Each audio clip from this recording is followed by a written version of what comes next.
o grid. Pronto. Bom, eu nem me apresentei, né? Eu fui falando já, falando, pedindo para gravar, fazendo um monte de coisa, nem falei nada. Imagina. Bom, eu vou falar rapidinho quem somos, e Tá. aí depois a gente abre aí para a gente fazer as perguntas, para abrir esse papo com a galera. Uhum. A gente tem, eu não sei se você conhece aí o Solar, se não o Hermon que está aí, ele pode falar um pouquinho sobre o Solar. Mas a Aham. gente tem um trabalho aí enquanto companhia, que é a Musa Companhia Teatral, que já está lá no Solar fazendo trabalho com teatro há 5 anos, que a gente trabalha lá com a galerinha desde os prés até o ensino fundamental, não, até o ensino médio. E ano passado a gente abriu para o grupo de extensão, que é a galera que está agora no terceiro ano, que está terminando e vai sair da escola, e o objetivo é que eles permaneçam pelo menos ano que vem, né, e os anos à frente, com esse grupo de extensão. Uhum. Esse grupo, ele já, né, esses alunos, eles já fizeram, enfim, alguns espetáculos durante o ano, e alguns alunos aqui já viajaram para a Polônia, para a Eslováquia, representando a cultura brasileira Ó. no Brave Kids. A gente tem um filme que é O Príncipe Feliz, que foi gravado com uma parceria do Brasil com a Argentina, estou ótima, com a Grécia, que foi o nosso diretor, né? O Sotiris Karamezines, ele é grego, então foi feito uma parceria e foi feito esse filme falando um pouquinho do nosso trabalho dentro dessa comunidade no Rio de Janeiro. Esse filme já está com 7 prêmios, se eu não me engano, de melhor filme documentário. Ele só não chega no Brasil, mas na Europa ele está viajando esse ano, inclusive ele já está com 2 prêmios já no começo do ano na própria Grécia de melhor filme documentário. E esse ano também a gente foi convidado para participar com um grupo de extensão para apresentar no Teatro Nacional o espetáculo As Aves, que ia ser feita uma parceria com esse grupo de extensão com os alunos do Teatro Nacional da Grécia. Então, esse projeto está suspenso por enquanto, até a gente ver aí quando vai Como tudo. voltar tudo ao normal. É. Pô, que E legal, cara. Então já tem um grupo. E essa galera toda que está aqui é uma galera fixa desse grupo, que participou disso. a maioria deles já está com a gente. Acho que tem a galera aí que está há 5 anos, aí tem uma galerinha que está há 3 anos, mas a maioria acho que começou com a gente já lá desde o início mesmo. E seguem aí firmes e fortes já, fazendo agora aulas online, né? Dentro novo, desse novo formato. Gente, está entrando Aham. muita gente aqui, minha tela está ficando toda confusa. E seguimos aí, então, fazendo essas aulas online. Vamos começar então. Irmão, você quer falar um pouquinho sobre o Solar? Eu não sei, Emílio, você conhece um pouco da instituição? Não, não conheço nada, na verdade. Vamos ver se o irmão vai se manifestar aí. Batido. Eu até achei que fosse um solar, que eu já participei de algumas atividades, mas era o solar Bezerra de Menezes, ali em São Cristóvão. Eu Ah, fiquei, o Átila, quando falou comigo, falou solar, eu fiquei um pouco com esse solar na cabeça, mas enfim, se é solar, tá ótimo. é. O solar, esse solar, eu acho que o irmão caiu.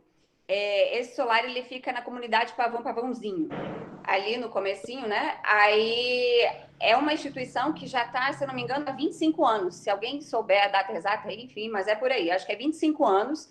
E eles atendem 420 famílias, que também é desde os bebezinhos, aí desde, acho que os 3 meses de idade, e a galera vai ficando até se formar no ensino médio. E eles têm um atendimento que vai além da escola, né? Ele tem uma assistência para a galera mais lá de cima, que é do campinho, do pavãozinho mesmo, a parte mais lá de cima, eles têm uma assistência que eles atendem muitas famílias ali de toda a comunidade. Tem assistência médica, dentista, e tem todo esse trabalho de educação. Dentro do Solar, nessas aulas né, que tem do grupo de extensão, tem várias disciplinas. Eles têm parcerias com Copacabana Palace, com tênis, com orquestra, aí tem sapateado, tem vários tipos de dança, né? Tem Uhum. judô, tem capoeira, tem a gente do teatro, enfim, eles têm muitas oficinas ali dentro. Então, as crianças, elas ficam 10 horas dentro da escola. De manhã, ele é invertendo os períodos, né? De manhã o grupo faz as matérias obrigatórias e à tarde essas atividades de extensão. E ao contrário também da galera mais velha.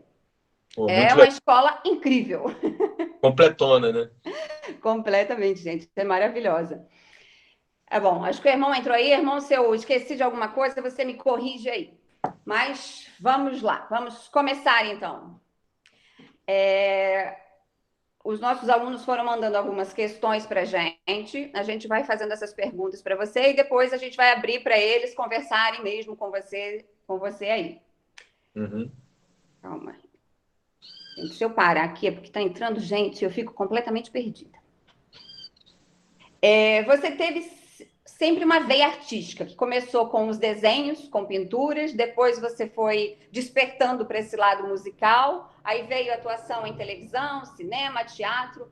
Como cada área foi acontecendo na sua vida? Qual delas veio primeiro e, tipo assim, elas se complementam uma coisa com a outra? Cara, não sei se a galera tá assistindo Dark, aquela série do Netflix agora. Eu acho que o meu interesse pelas áreas, ele acontece meio que num sistema meio atemporal mesmo. Porque o desenho foi uma coisa que veio lá no início, né? Depois realmente veio a música, aí eu dei um bom tempo com o desenho. Quando eu comecei a atuar, apesar da música estar sempre presente comigo, eu deixei de compor, de mexer com música, de brincar com esse elemento. E agora eu voltei a ele, eu sinto que esse tempo que eu passei distante dessas coisas, eles foram fundamentais para eu voltar com um interesse maior, com uma vontade maior de aprender, com uma outra cabeça. Então, acho que eu só fui dando espaço para as minhas vontades artísticas, que arte é qualquer coisa, né, cara? Você pode fazer um stop motion com um isqueiro, você pode brincar, você cuidar de alguém ou cuidar de si, é uma arte, tudo é muito arte, né? A questão é o que você está fazendo de coração mesmo. Você, no caso, o que te, né, fez você ter esses insights de entrar para esse caminho, então, do teatro, da atuação, da televisão, né, cinema? Que tinha, acho que teve uma coisa que começou mais com música, se eu não me engano aqui. Eu nunca imaginei ser ator. Eu tinha banda, eu era músico também, como eu nunca tinha imaginado ser músico, né? Enfim, acho que foi uma cara de pau mesmo, de achar que aquilo, de gostar da brincadeira e me inteirar, sabe? Acho que é igual, sei lá, você botar alguém num campinho de futebol fazendo uma embaixadinha, alguém chega e fala, você joga bola? Você já está ali no campo de futebol, você já está fazendo embaixadinha. Por mais que você não tenha o título, alguém não tenha te reconhecido como, você pode se sentir ali. Talvez você tenha que ser a primeira pessoa a reconhecer isso em você. Então, em nenhum momento eu duvidei das possibilidades que eu poderia desenvolver, até porque não tinha ninguém me cobrando aquilo. Então, eu fui para a música, eu fui para o desenho, eu fui para. E até hoje eu não sei te dizer se eu sou realmente um desenhista, se eu sou um pintor, se eu sou um músico, se eu sou. Agora, artista, eu tenho certeza que eu sou, porque é só o que eu gosto de fazer. Você chegou a fazer teatro ou música antes já na escola, alguma coisa assim, ou não? Foi acontecendo já mais para frente? Não, tinha coisas, mas assim, bem pontuais, né? Na minha escola tinha assim, sei lá, um dia especial de apresentação para os pais, de Dia das Crianças, essas coisas. Entendi. Né? Que hoje eu entendo que era porque realmente tem muita demanda, né? Para você produzir todo esse teatrinho e tudo mais. Na minha época eu falei, por que a gente não tem isso todo fim de semana? Toda semana não tem uma brincadeira dessa. Mas Desculpa. era assim, era raro, mas não era nem um espaço que incentivava tanto, mas ao mesmo tempo não era um espaço que tirava isso da minha realidade. E hoje em dia, como é a sua preparação, a construção das suas personagens? Elas são diferentes em cada área? Para cada personagem, você tem uma metodologia específica? Você segue alguma coisa diferente? Cara, hoje em dia eu tô numa vibe de seguir uma intuição mesmo, maluca, assim. Às vezes eu penso muito, né? Então, quando chega um personagem, eu fico pensando muito sobre aquele personagem, pensando. mas eu não procuro nenhum método específico, não. Eu fico pensando e vou vendo o que que me bate de vontade naquele momento de trabalhar. Às vezes é ouvir um álbum, né? Quando eu estava fazendo o último personagem agora, teve um dia que eu falei, cara, eu preciso ficar aqui tocando piano, curtindo música e parecia uma vagabundagem da minha parte, né? De não estar estudando o personagem para o trabalho. E sim arrumando uma desculpa para tocar música, mas a minha cabeça estava conectada no personagem. Então, durante aquele tempo do aprendizado da música, além de aprender música, eu consegui ir tirando lições que serviam como entendimentos do personagem. Aí eu normalmente eu vou para essa coisa de achar o som desse ambiente, de quem é esse cara, né? Que tipo de música que rege, ou que tipo de música tem uma chave, ou de letra, ou de harmonia, que gira uma chave em mim, que facilite eu chegar naquele lugar. E aí, quando eu sinto essa sensação de estar próximo do personagem, do que eu estou esperando, do que eu estou desenhando, do que eu estou construindo na minha cabeça, eu procuro marcar o corpo de alguma forma, assim. Ou dar uma palma, ou achar um gesto, alguma coisa que faça a memória corporal da gente guardar aquele estado também, não só a mental, né? Porque a memória que demora para esquentar quando a gente vai atuar é a do corpo. A cabeça está sempre pronta, a cabeça está, vamos embora. E o corpo é mais difícil, então eu sempre procuro um gesto, alguma coisa que é para o corpo ter essa lembrança rápida. A gente tem um trabalho que é em cima da música, né? Nossa metodologia ela é toda pautada na música. Também, né? Para criar esse ambiente, mas também a música interna de personagem, enfim, tem várias coisinhas aí, vários macetezinhos aí. Mas então é bacana a gente entender que, né, existem várias pessoas que usam dessa ferramenta para conseguir se descobrir neste personagem, neste local, né, nessa situação e tal. Então, eu acho que até para os alunos isso é bacana para eles saberem disso. E o desenho, ele te ajuda também de alguma forma a criar? Você já criou de repente algum personagem, algum ambiente, alguma ambientação através dos seus próprios desenhos? Não, não cheguei nesse ponto ainda. Não. Do desenho da falta. Acho que ainda pode ser que chegue, né? O último personagem que eu fiz, eu desenhei muito para ele, assim, pro set dele lá do Paulo. Eu fiz muitos desenhos. E foi legal, me senti à vontade, assim, fiquei feliz. Fiquei com um cagaço primeiro, que eu falei, pô, eu nunca botei meus desenhos para jogo, assim, né, para mostrar e enfim, fazer parte de um personagem. Mas aí depois passou, eu falei, pô, maneiro. Então hoje, às vezes, eu até penso em rabiscar, mas é porque eu acho que é uma velocidade que não.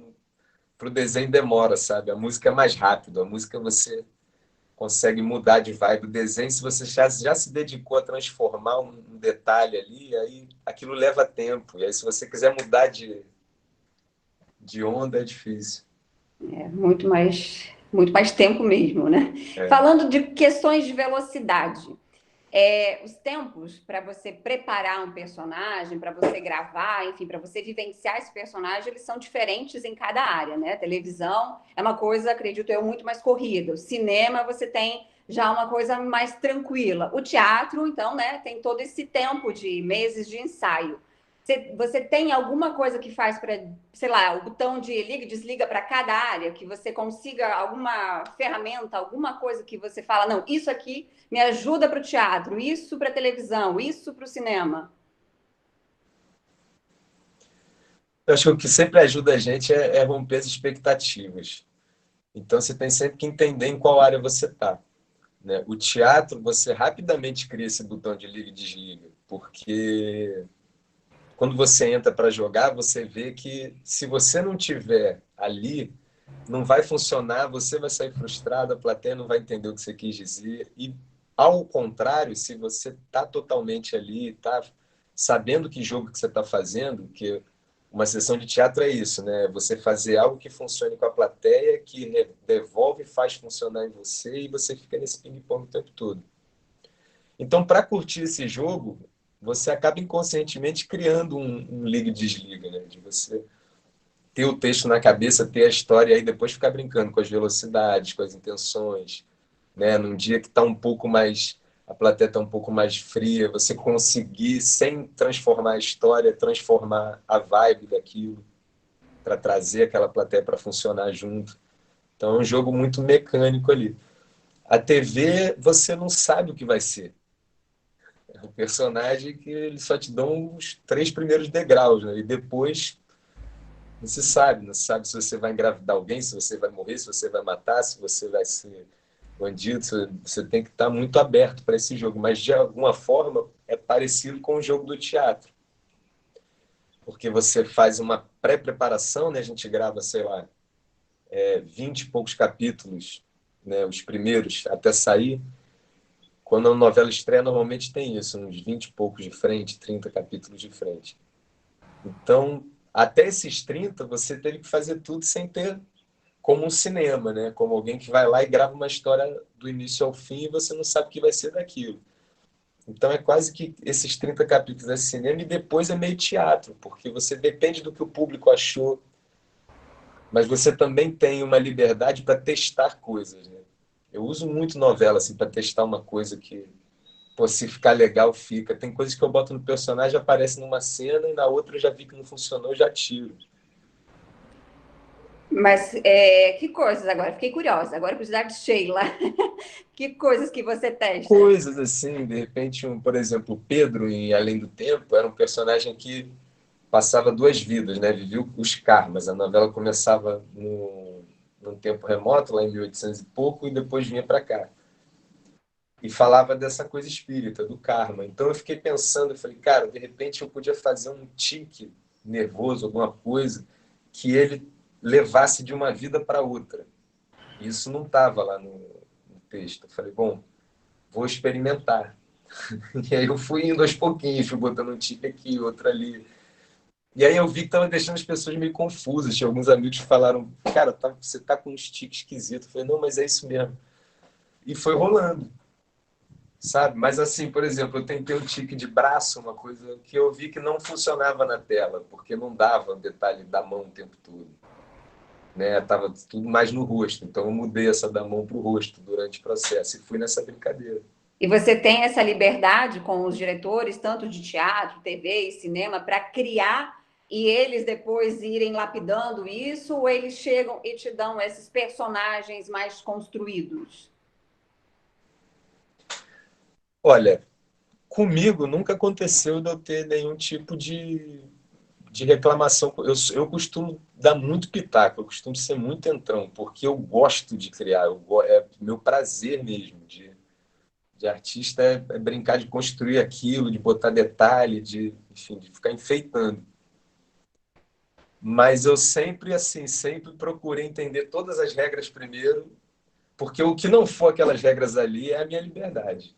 E isso, assim, eu acho que é primordial. A gente tem que, para qualquer trabalho, a gente tem que chegar ciente dessa liberdade, sabendo que ela existe. Não digam para você que não existe. Existe, você tem que ter essa liberdade.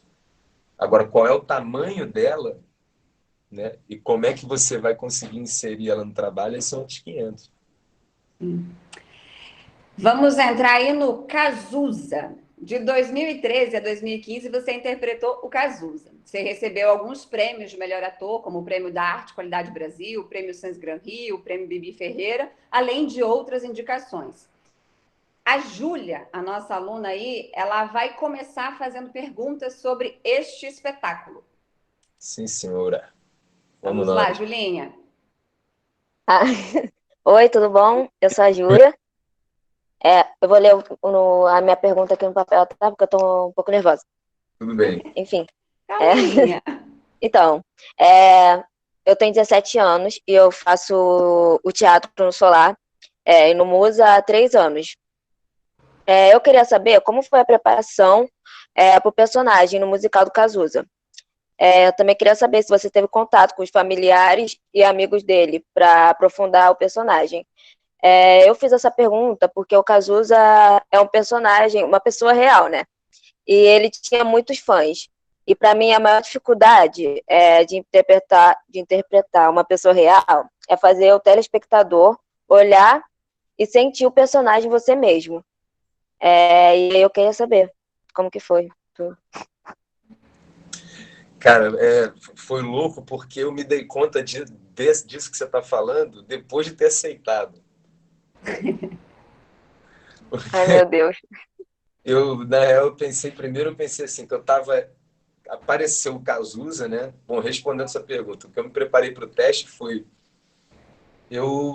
o João Fonseca já tinha me dirigido no Rock in Rio musical, então a gente já tinha um laço de amizade. E aí ele me ligou e falou, ó, eu tô abrindo teste para Cazuza. Eu falei, pô, maneiro, boa sorte, arrebenta. Tal. Ele falou, não, eu queria que você fizesse. Eu falei, mas cara, não tem nada a ver com Cazuza, eu não sei. E aí ele falou, não, cara, vai que eu acho que vai ser bom. Eu falei, bom, tá. E aí são essas coisas que a gente fala, né? De como é que a gente lida com esse trabalho e tal. Eu fui muito mais numa do tipo assim, não vou dar um furo com meu amigo que me chamou para um teste, porque vai que ele me chama para um outro personagem que dê para eu fazer e eu, né, não perca a chance de aceitar. Eu fui muito nessa. E aí quando eu cheguei lá, eu pipodei de cara com a Lucinha, com o João lá, o João Araújo, pai do Cazuza, que estava vivo ainda. Aí eu falei, meu Deus do céu, a mãe do cara tá aqui, o pai do cara tá aqui, pô, eu tenho que fazer alguma coisa interessante, porque também né, não posso, enfim, chegar aqui e tratar isso só como um teste. Eu estou diante da mãe dele. E aí eu rapidamente pensei no que eu poderia ter feito, porque no dia anterior chegou o texto e era uma cena pesadíssima da AIDS que já não estava muito decorada na minha cabeça. Aí tinha uns outros dois textos menorzinhos e tinha muita gente perfeitamente Cazuza para o teste. Aí eu falei, eu vou ter que jogar a vara aqui. É a minha única chance, é fazer, acho que o estado de espírito dele. E aí eu entrei e falei pro João, falei, ó, não fiz essa cena não da AIDS, que é papo brabo demais, não curti e tal. E aí, pô, beijei Lucinha e falei com todo mundo e cantei. E fui meio Cazuza, assim, no que eu acreditava que fosse. E aí saí, mandei uma mensagem para ele e falei, João, perdão. Era a única chance que eu tive de fazer alguma coisa que fosse interessante, era essa. E aí ele falou, eu acho que colou. Aí depois é que eu fui me dar conta realmente do tipo do tom de voz que tinha uma certa proximidade mesmo cantando. Fui me dar conta do quanto eu seria capaz de fazer aquilo, porque aí quando eu aceitei eu falei, meu Deus, eu vou fazer o Cazuza, mas ao mesmo tempo meu Deus, eu vou fazer o Cazuza. Isso pode ser um maior tiro no pé da história, porque se ficar ruim, acabou o jogo, acabou a brincadeira. Mas é isso, muitas vezes a gente deixa de pegar um trabalho porque a gente tem uma mania muito grande de se apegar no que a gente gosta e de se pautar no que a gente gosta, no nosso gosto pessoal. Tipo, esse é o trabalho que eu gosto e esse é o trabalho que eu não gosto. E muitas vezes a gente não é o que a gente gosta, a gente é o que a gente é. Né? E ainda bem que o João estava ali e viu algo em mim que eu seria capaz de fazer, mesmo não sendo algo que eu tinha não gosto nesse caso, né? Mas que eu achava que eu não tinha capacidade para realizar. Eu acho que é isso. Obrigada. De nada, estamos aí. Então, no caso, depois, quando você, né, passou no teste, fez o personagem, você tentou pegar mais essa essência do Cazuza, ou você tentou, né, para criar o seu próprio Cazuza, ou você tentou fazer meio que uma cópia semelhante do que seria o Cazuza impresso para mídia, enfim, para pessoa comum? Não, foi tudo meio misturado. Eu comecei a ouvir muito as músicas dele, comecei a tentar brincar com a coisa da língua presa, da fonética, e aí a Lucinha já estava acompanhando os ensaios com a gente, então ela já estava sempre com uma história, com uma coisa para dizer, ou ela falava assim, isso aí que você fez, Cazuza fazia muito. Então eu ficava brincando dessa pescaria, de entender pontos semelhantes para ir construindo aos poucos. Nesse caso, eu dei muita sorte da. Ah, lembrei, eu esqueci de responder uma parte para ela, que é isso. Nesse caso, eu dei muita sorte porque a gente estreou no Rio e o Cazuza era carioca, então muitos dos amigos do Cazuza já na primeira semana já estavam lá. Então, todo final de espetáculo eu tinha alguma dica de algum amigo. Eles já chegavam contando história, já pessoal, ou alguma coisa de um trejeito, ou de uma cena da peça que eles lembravam como é que era na vida e falavam, pô, naquele dia o Cazuza fez isso, isso, isso. Então eu fui juntando, assim, ao longo desses 2 anos, muita coisa para construir o que ficou mesmo. E essa questão da língua presa, eu acho que tiveram várias perguntas aqui sobre questão de voz. Essa questão da língua presa, você teve algum trabalho, algum acompanhamento com fono ou não? Você foi por aquilo que você acreditava, por imitação, por, sei lá, pelo seu jeito de fazer essa língua presa? Não, foi comigo mesmo. Eu lembro que na época eu estava indo muito para São Paulo, aí eu ia para São Paulo de carro, então eu ficava escutando durante a viagem os discos dele, tentando cantar junto, entendendo que fonema era esse, né, que ele prendia. E era o Cícero, sucesso, era sorte, era tudo meio era no C, às vezes no S, tinha S que não tinha, tinha momentos que ele não tinha língua presa. Tá vendo, gente? Pesquisa do próprio ator, tá, gente?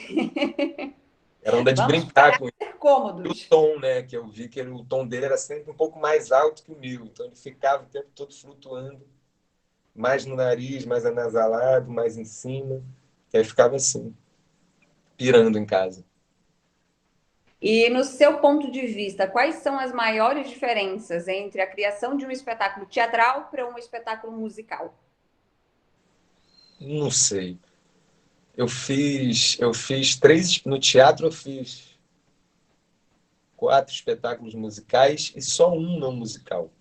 Ah, E foi uma peça que eu fiz ano passado com o Telmo Fernandes, com o Omar Menezes, uma peça do Silvinho Guindani, que era uma peça também super curta, assim, que ele escreveu uma relação de 3 irmãos durante uma partilha, né? O pai falecia, um pai distante. E aí, então, a minha experiência é muito curta para poder dar algum pitaco nessa área aí. foi esse espetáculo que foi para Angola, né? Foi. Foi bem legal. E, desculpa, Não foi, isso foi bem legal. algum desses personagens que você já viveu, tanto televisão, cinema, teatro, ele foi impactante para você no ponto de vista de fazer você refletir sobre alguma atitude sua e querer mudá-la? Todos, todos eles. Porque a gente tem na cabeça uma fórmula que ela é errada, né? A gente fala, o artista vai lá, ganha para fazer um personagem e tal, e depois ele deixa de ser o personagem, e aí vai ser outro personagem. Só que você passou, a sua vida não deu um stop ali, você fez o personagem e voltou. Você passou um ano fazendo uma novela e vivendo aquela vida. Então, mesmo que ela não seja sua, ela te modificou de alguma forma, né? E você também modificou um pouco, você misturou, fez uma simbiose meio que ali com aquela história. Então não dá para dizer que eu não fui também os personagens que eu passei e que eu não carrego nada deles. Eu carrego muito, tanto que hoje eu já nem sei mais o que eu carrego de quem. Uma Mas todo simbiose. personagem que eu pego, eu sempre tento achar lógicas e encaixar coisas que estão acontecendo comigo, sabe? Ou que eu queira mudar, ou que eu concorde com o personagem, mas não concordo ainda na vida. Né? Muitas vezes é assim, a gente já entendeu que a gente está errado, já sabe onde mudar, o personagem já mudou e você não. Então, muitas vezes eu dou esse corre atrás também. Hoje em dia, a gente tem muitos atores se posicionando, sendo ativistas de determinadas causas. E o público, muitas vezes, acaba seguindo esses exemplos desses ídolos, né? Como você vê esse engajamento? Você acha que um artista deve manifestar suas opiniões assim, levantando bandeiras abertamente? Acho que tudo que seja feito de uma maneira genuína, eu acho muito honesto, muito válido, muito transformador. Eu acho assim que tem grandes sacadas. Eu acho que os erros também, hoje em dia acho que o mais problemático não é nem os acertos, né? Porque essa coisa da gente falar sobre a causa e tal, isso tudo está acertado. A gente tem que rever como é que a gente está lidando com o erro dos outros, porque é onde está rolando a pedrada, né? Onde está rolando uma não tolerância, assim. Acho que enquanto a gente estiver acertando, tudo é louvável. Acho que tem que abrir mesmo, tem que falar mesmo, a gente tem que dizer, abrir arte para o lugar do sentido. E se essa manifestação de entendimento ou de militância, seja ela qual for artística, melhor ainda, né? porque eu acho que a arte ela tem esse poder de educação muito mais muito mais direto, muito mais funcional do que a palavra, do que a imposição. Então, acho que muitas vezes você vendo um filme, você entende muito mais da questão que está sendo militada do que o panfleto em si. Com certeza. E qual obra de arte, qual obra teatral, no caso, você tem vontade de montar se tivesse todos os recursos disponíveis? E qual personagem você escolheria? Cara, isso é difícil, né? Começar que a gente já não tem nem tanto recurso que a gente fica pensando quais seriam todos os recursos disponíveis. Pois é. Tá. Mas não tem, na cabeça não tem, não. Você com certeza ia querer criar alguma coisa. Eu acho que Você escreve também? Não, eu escrevo. Às vezes eu escrevo coisas. Mas acho que eu gostaria de criar ou reinventar alguma coisa que já fosse criada, fazer um remake de algo, não sei. Não tenho assim em mente, não. Mas a partir de agora eu pensarei. Em 2017, você atuou na novela Força do Querer, interpretando o Rubinho. Sobre esse personagem, a Vitória Augusta tem algumas perguntas aí para você. Diga. Oi, E aí, Vitória? oi, eu tenho 13 anos, sou Vitória Augusta. E aí? Então, todos nós sabemos, né, que você fez um personagem de um traficante. E eu queria te perguntar se você teve alguma dificuldade com as gírias do seu personagem, se você visitou comunidades, falou com moradores, ou até mesmo assistiu documentários, por exemplo, Cidade de Deus, né, que o Leandro Firmino, ele é meu primo de consideração, fez o Zé Pequeno. E se você pesquisou assim sobre o personagem dele, esse debate assim, de traficante, que ele chegava lá, vamos tomar a boca do Dadinho, a boca do Laranjinha, que não sei o quê. Ou até mesmo o Jonathan Azevedo, né? O seu parceiro que fez o Sabiá, o famoso rei das gírias, que falava pia, brota, que não sei o quê. Se ele te ajudou, né, nesse dilema das gírias. Cara, olha, eu não tive muita dificuldade, não. Eu não cheguei a visitar tanta comunidade. A gente visitou mais a Tavares mesmo, né? Porque a gente gravou quase tudo lá. Mas eu sempre morei ali entre Vila Isabel, Grajaú, Tijuca, a vida inteira. Então, eu sempre tive contato ali, Zona Norte, com essa gíria, que vem muito da Zona Norte, né? Mas se você parar para pensar, e aí o que acontece? Eu não sabia para onde esse personagem ia, o que ele ia ser. Eu sabia que ele ia ser um traficante, mas que traficante era esse a gente não sabia ainda. Se ele era um traficante, né, de pastinha e paletó, um traficante de alta classe, se ele era um traficante, né, do morro, que traficante era esse? Então, como eu não sabia isso, novela, as coisas vão acontecendo. E aí chegou o Negueba, o Jonathan. E o Jonathan, ele mete muita gíria. E ele é um cara muito bom nisso, né, cara? Ele é um cara que ele domina o espaço. Ele chega assim, ele já deu a vibe toda do que tem que ser. Se você for ver as cenas, eu quase não falo as gírias. Dificilmente eu falo uma gíria ali. Eu falo as gírias mais do que são da minha época de Zona Norte, que eu me lembrava. Ele que botava as gírias. Ficava, se você vai ver esse equilíbrio. Ele sempre que vinha com esse lado todo, e eu estava sempre mais caladão, falava uma coisa ali, outra. Então era muito mais dele. Ficou no inconsciente essa coisa de que a gente trocava gíria, mas não é muito não, é mais dele mesmo. Sim, eu percebi isso, verdade. Mas ele me ajudou muito, cara. A gente brincava muito, a gente ria muito. Nossa. A gente inventou muita coisa um pro outro ali. Também nessa questão de voz desse personagem da Força do Querer, a Érica. Gostaria de te fazer uma pergunta. Diga aí, Érica.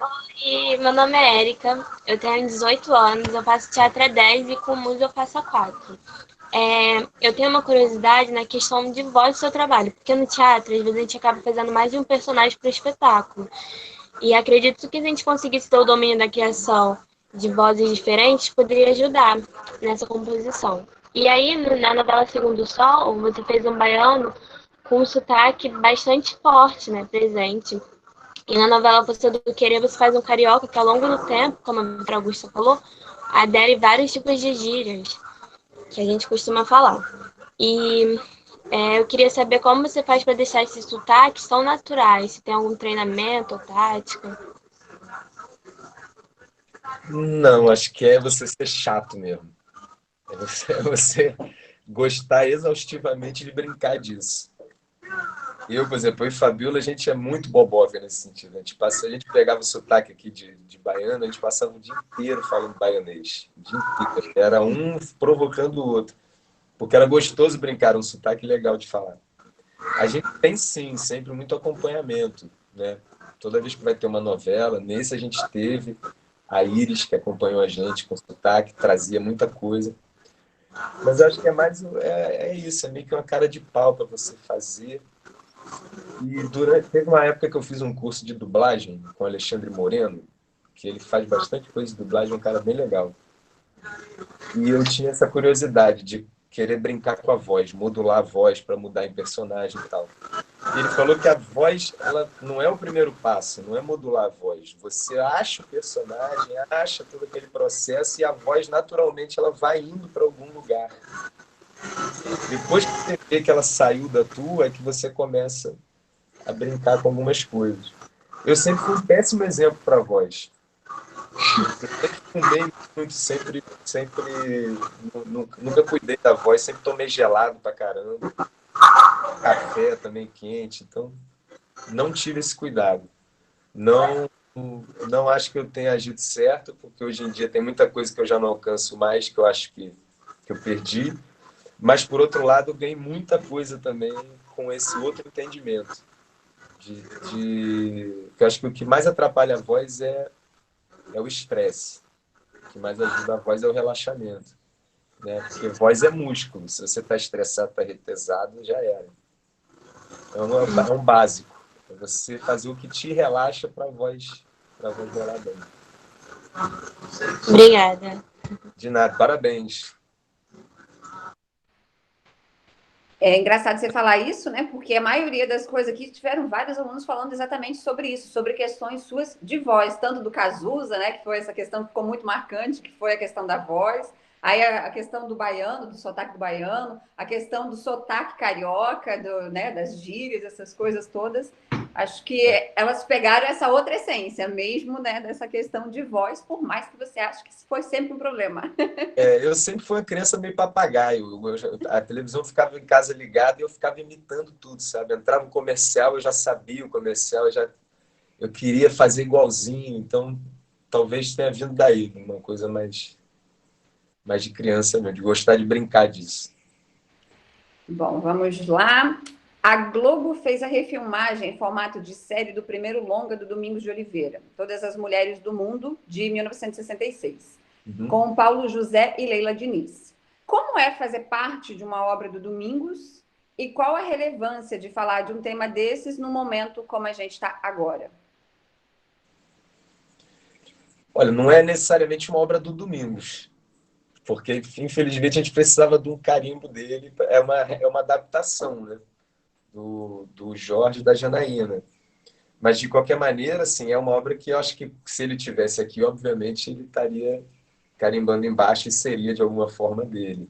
Mas foi inspirada Foi adaptado. Foi adaptado. Foi adaptado. O primeiro episódio, ele assim, na verdade, foi uma homenagem ao Domingos, onde pegaram 12 trabalhos dele e organizaram essas 12 histórias para acontecerem com um cara só. Né? Para virar meio que um multiverso das obras do Domingos. Então foi difícil juntar todas essas histórias aí. Mas foi muito legal, porque eu conheci muita coisa do Domingos fazendo esse trabalho. Eu não tinha já tinha assistido coisas dele, já tinha visto muita coisa, mas não era o suficiente para o que eu tinha que fazer.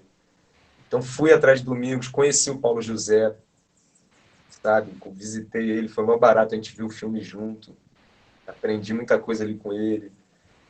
Todas as pessoas que fizeram parte do trabalho, de certa forma, já tinham trabalhado com Domingos, então todo mundo trouxe. Parecia que eu estava sendo dirigido por alguém que não podia, que estava quarentenado, sabe? Todo mundo conhecia, todo mundo tinha história e eu nunca ia conseguir chegar até ele. E eu acho que foi relevante porque tá difícil achar a história falando de afeto, né, de amor, de amizade, enfim. Independente acho que a questão da relação, né, mulher, homem, e tudo que está ali na série, ela é exatamente isso. Ela é uma adaptação de um texto de 60 e pouco, onde a gente está passando por momentos muito parecidos, inclusive, com aquela época, mas é um new aquela época antiga, né? E agora são novas questões também. Então, acho que a série faz esse papel de apresentar, né, possibilidades masculinas e femininas e de relacionamentos que condiz com que muita gente aceita e renega hoje em dia. Mas acho que o fundamental é falar de afeto, porque é uma série que não sobra, não sobra ódio para lugar nenhum, nem é falado disso.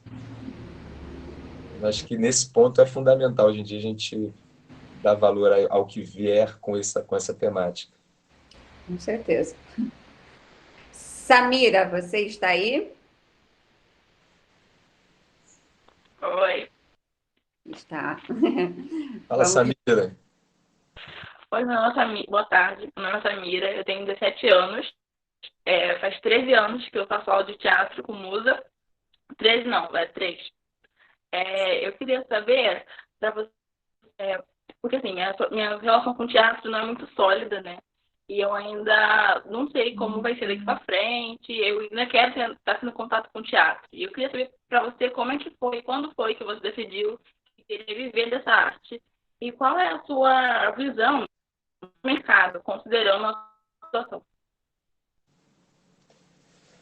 Olha, a minha decisão não foi uma decisão. Viver, assim, que eu ia sobreviver de arte, eu tinha certeza, porque é a única coisa que eu consigo admitir que eu faça razoavelmente bem, e que chama minha atenção é a arte. Acho que outras coisas eu teria que estudar muito para conseguir chegar. Então eu sempre achei que ia ser assim. A atuação é que caiu no meu colo, na verdade, que eu era músico, fui fazer um teste para uma peça do Oswaldo Montenegro e ele me botou para atuar. E a coisa foi acontecendo, não foi algo que eu procurei. Agora, em relação ao futuro, eu não sei, cara. Eu tô que nem todo mundo. Cada dia eu tenho uma opinião diferente. A gente está num lugar maluco, assim, mas eu acho que para todo mundo que lida com arte, não que trabalha com arte, porque trabalhar tá difícil, mas lidar que eu acho que é a grande pergunta, né? Por mais que se a sua história for essa, for dar certo, que bom, mas se ela for dar errado, entre aspas, o que é esse dar errado? Qual o tamanho que a arte vai continuar tendo na sua vida, né? Não é porque a gente não ganha dinheiro com essa coisa que a gente precisa necessariamente não fazê-la mais. Então, acho que em relação ao que a gente vai ter de a possibilidade de expressão e de criatividade dentro desse mundo muito louco, eu tenho esperança de que sejam coisas boas, que sejam espaços importantes. Obrigada. De nada. Você aproveitou esse período, ou no caso, está aproveitando esse período de quarentena para estudar ou se aprofundar em algum assunto diferente, algum assunto que você acha que você vai poder depois colocar em prática, alguma peça? Todos, todos. Para quem quer atuar, assim, tudo que a gente faz é estudo, né?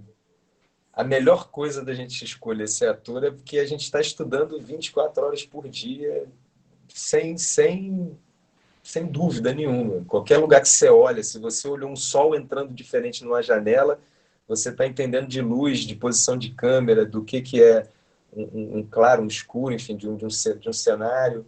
Né? Se você vê os seus irmãos conversando, você está aprendendo a como falar de uma forma diferente, que tipo de relação é aquela. Eu sempre fui um cara muito youtubeiro, sempre fui muito de pegar e buscar coisas aleatórias para ver, eu gosto muito disso. Eu acho que tudo vai se completando, vai sendo coisas que vão acrescentando na nossa carreira. Eu passei muito tempo da minha vida fazendo muita coisa pela metade e achando que eu estava fracassando em tudo.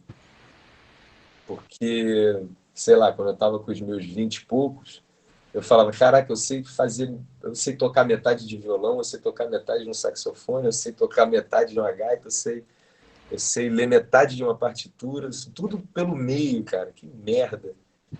E aí depois eu vi que se eu fosse ator, muito pelo contrário, saber metade de muita coisa era justamente o que a gente precisa para chegar numa cena e saber fazer algumas coisas.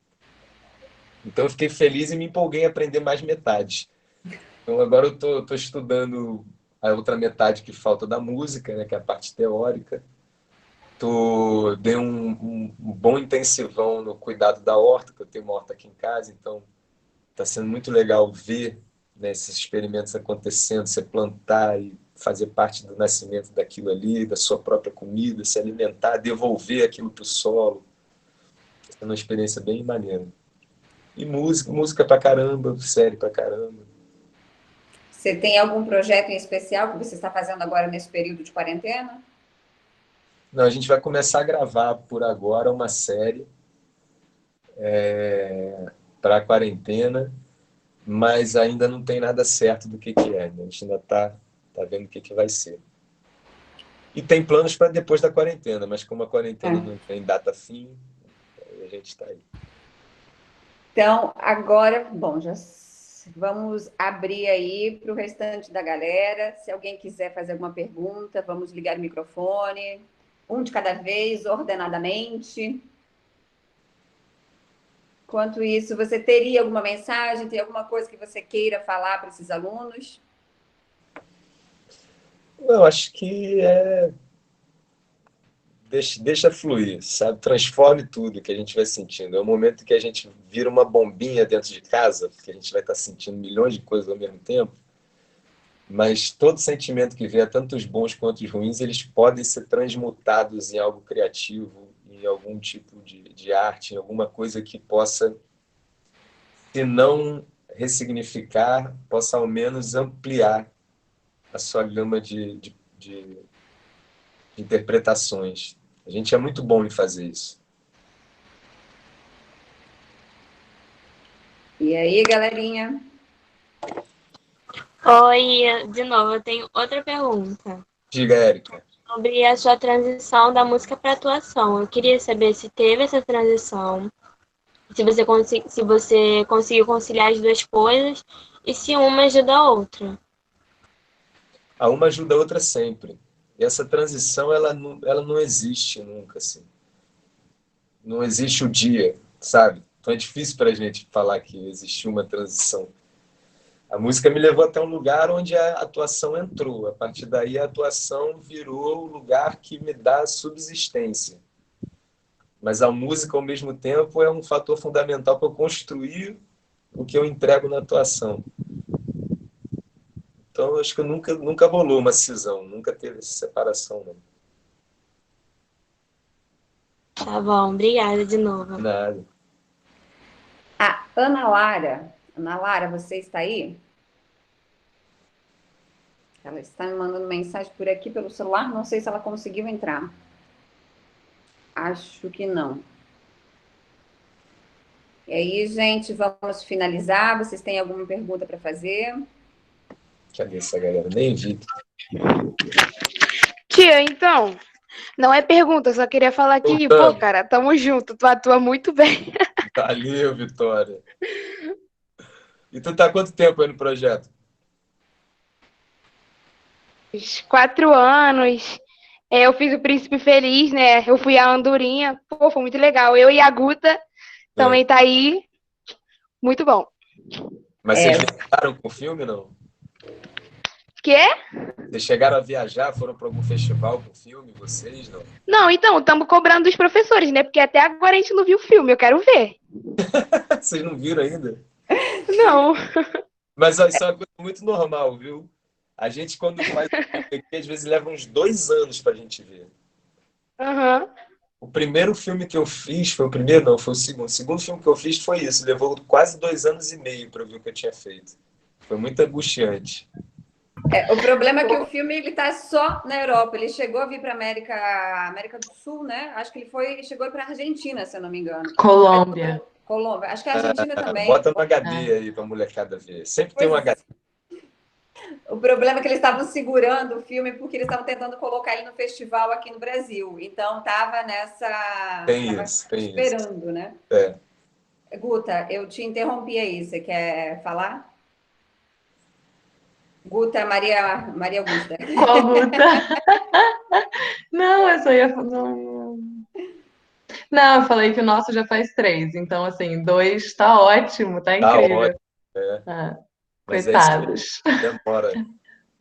A Vitória Augusta também foi que fez a andorinha do Príncipe Feliz do filme, também foi uma das alunas que foi para a Polônia, para a Eslováquia, representando, né, a cultura brasileira, as 2 músicas da cultura brasileira no Brave Kids. Pô, que Também legal. essa mocinha. Que legal, parabéns. Bom, Depois Emílio, a gente deixa o trailer do filme pra ele ver, Che. É tão lindo, gente. Eu acho, é maravilhoso. Com a música do Tauan, que tá aqui, ó, os alacantos. Bem legal. É tudo bem feito pela galera toda, né? É. Massa. foi. Esse grupo já, né, o grupo dos professores, eu acho que está junto desde o começo. Na verdade, o Tauan e a Michelle desde 2013, que a Michelle também está aí, que é professora de teatro com a gente. Então, desde 2013. Aí a Guta entrou um pouquinho depois, né? Que foi, eu acho que, sei lá, transição 2015, se eu não me engano. Isso. 2015. E o Johan, 2017. Caraca, assim de cabeça não consigo lembrar, não, mas alguma coisa Que bom que tá perdurando. tá perdurando. E as músicas, inclusive, dos nossos espetáculos, são sempre ao vivo, sempre feitas pelo Tauan e pela Laura, que tá, não sei se a Laurinha tá aí. A Maria Monteiro, ela sempre é a pessoa que consegue organizar os nossos textos malucos, que a gente cria várias ideias. E agora, como é que faz isso? Ela dá um jeito. É uma cabeça pensante, Temos uma cabeça pensador. pensante aí. E aí essa galera, e a galera, tipo, coloca a mão na massa mesmo, assim. Eles ajudam a fazer figurino, fazer cenário, a criar tudo que a gente possa imaginar. Tá todo mundo trabalhando em prol disso. É muito bacana.